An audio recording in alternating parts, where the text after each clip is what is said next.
Hi, எல்லாருக்கும் வணக்கம். So நேற்று பார்த்தீங்கன்னா புதுச்சேரியில் தாவேக்கா விசில் சின்னத்துக்கு தேர்தல் ஆணையம் ஒதுக்கியிருக்கு. ரொம்ப பெரிய விஷயம். ஏன்னா எதனா ஒரு சின்னம் கொடுத்துருவாங்களோ அப்படின்னு எதனா ஒரு மைண்ட் செட்டில் இருந்திருப்பாங்க. ஆனால் இப்போ பார்த்தீங்கன்னா ரொம்ப குஷியாக எல்லாமே விஜயனுக்கு சாதகமாகவே வருது.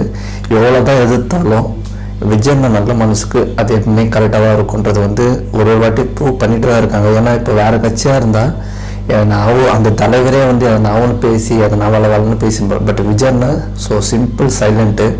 அவர் நடக்கணும்னு நினச்சா அது எது வேணாலும் நடக்குன்றதுக்கு விஜயன் அந்த மூணு தான் அதில் இருக்கிற பெரிய விஷயமே. இப்போ அந்த சின்னமாக நேற்று விசில் சின்னத்தை தேர்தலில் ஒதுக்கிட்டாங்க. இனி வரப்போகிற நாட்கள்லாம் ரொம்ப சீரியஸாக இருக்க போகுது. ஏன்னா அரசியல் கலை அப்படியே அதிருது. ஒரு சைடு பார்த்தீங்கன்னா காங்கிரஸ் கூட்டணிக்கு பேச்சுவார்த்தை ஆட்சியின் பங்கு அதிகாரத்தில் பங்கு கிடையாது அப்படின்னு திமுக சொல்லிச்சு. ஸோ இது ஒரு மீட்டிங் போட்டு பேசணும்னு 22 21 சம்திங் சொல்லியிருக்காங்க. பட் அப்போ தான் அஃபிஷியலாக தெரியும். இன்னும் டிவிக்கு கூட சேரணும்னு சொல்லி அவங்க தொண்டர்கள் விரும்புகிறாங்க. பட் ஆனால் இன்னும் அதுக்கான அஃபிஷியலாக எந்த ஒரு மூவும் ஆகலை.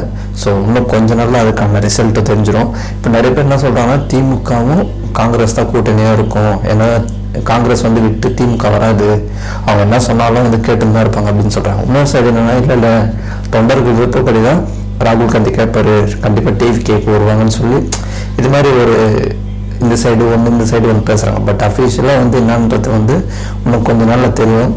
டிவி கூட வந்தால் காங்கிரஸ்க்கு ஆட்சியிலும் பங்கு அதிகாரத்தில் பங்கு சொல்லியாச்சு. டிஎம்கே கூட போனால் எந்த ஒரு பங்கும் கிடையாது, ஆட்சியில் அதிகாரமும் கிடையாது. நாங்கள் என்ன ஊழல் பண்ணுவோம், நீங்கள் அதை கேள்வி கேட்பீங்கன்னு சொல்லிட்டு அதனால் கூட்டணி வேணால் வச்சுக்கிறேன், இத்தனை சீட்டு தரேன், ஆனால் ஆட்சியில் பங்கு அதிகாரத்துக்கு பங்குலாம் கிடையாது, கேட்கவும் கேட்காதுன்னு கிளியராக சொல்லிட்டாரு. ஸோ அதுக்கப்புறம் அவங்க முடிவுன்றது இன்னும் கொஞ்ச நாள் தெரியும். ஸோ விஜயன்னா இப்போயே பார்த்தீங்கன்னா ஒரு 30-33% வந்துடுச்சு ஓட் பேங்கிங்கே. இப்போ இன்னும் கொஞ்ச நாளில் தான் எலெக்ஷன், இன்னும் ஒரு 90 நாள் தான் இருக்கும்னு நினைக்கிறேன் மேக்ஸிமம். ஸோ அடுத்த மாதம் பார்த்தீங்கன்னா எலெக்ஷன் டேட் அறிவிச்சிட்டாங்கன்னா இன்னும் பரபரப்பாக இருக்க போகுது. ஸோ இப்போ நம்ம டிவிக்கே சார்ந்து எல்லா இடத்துலையும் பார்த்தீங்கன்னா பொதுக்கூடம் மீட்டிங்லாம் எல்லாமே போட்டு தான் இருக்காங்க. ஸோ அங்கே என்னென்ன விஷயம் பேசணுன்றது எல்லாமே பேசிட்டு தான் இருக்காங்க. இந்த 5000 ரூபாய் கொடுத்தது எதுக்கு, இதுக்கு பின்னாடி என்னென்ன சூழ்ச்சி இருக்குது, இந்த 5000 ரூபாய் கொடுத்தா போதும், இதுக்கு முன்னாடி வருஷம்லாம் ஏன் கொடுக்கல, அது இன்னும் கோடைக்காலம் 2000 ரூபாய் கொடுக்கறது, இன்னும் நிறைய கொஸ்டின்ஸ் இருக்குது. ஸோ தேர்தல் அறிக்கை டிவிகே சைடில் ஸ்ட்ராங்காக இருக்க போது. நம்ம சும்மா அப்படியே வாயில் வாட சுட்டு போகிறதெல்லாம் கிடையாது. ரியாலிட்டி நம்ம மக்களுக்கு எது தேவை அது மட்டும்தான் தேர்தல் அறிக்கையாக இருக்க போகுது. பட் ஆனால் இந்த தேர்தல் ஒரு வித்தியாசமான ஒரு தேர்தலாக இருக்க போகிறது தான் உண்மை. இந்த வாட்டி தேர்தல் விஜயண்ணா சுற்றி தான் நடக்க போகுதுன்றது உண்மை. அதையும் தாண்டி விஜயண்ணால் தான் இந்த தேர்தலை ஒரு பெரிய சீக்வன்ஸை கிரியேட் பண்ண போகுது.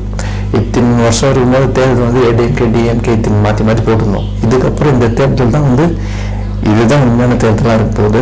ஏன்னா 1997 எப்படி இருந்துச்சுன்னு நம்மளுக்கு தெரியும்.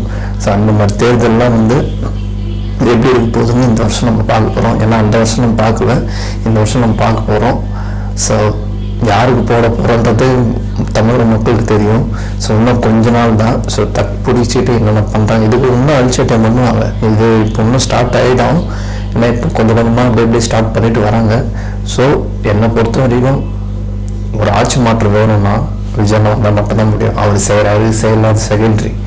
வரட்டும், ஒரு புதுசாக ஒருத்தர் வரும்போது நம்ம அதை என்கரேஜ் பண்ணி தான் வர வைக்கணும். சும்மா அவர் செய்ய மாட்டார், அவருக்கு என்ன தெரியும், இருந்தவங்களுக்கு மட்டும் என்ன தெரியும், ஊழல் செய்யதான் தெரியும். ஸோ அதனால் வரட்டும், அவர் என்ன செய்யறேன்னு பார்த்துட்டு அதுக்கப்புறம் நம்ம சொல்லலாம்.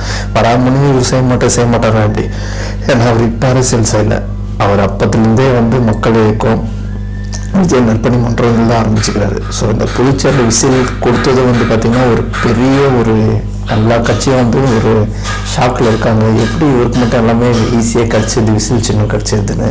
ஏன்னா விசிலே பேன் பண்ணுற நிலைமைக்கு இப்போ இருக்குது. ஏன்னா ஒரு சின்ன விசிலுக்கே இவ்வளோ பயப்படுறாங்கன்னா அப்போ இன்னும் அந்த தேர்தல் கிட்ட நெருங்கி ஓட்டிங் போடும்போது அங்கே இருக்கிற கூட்டத்தை பார்த்து எப்படி பயப்படுவாங்க பாருங்கள்.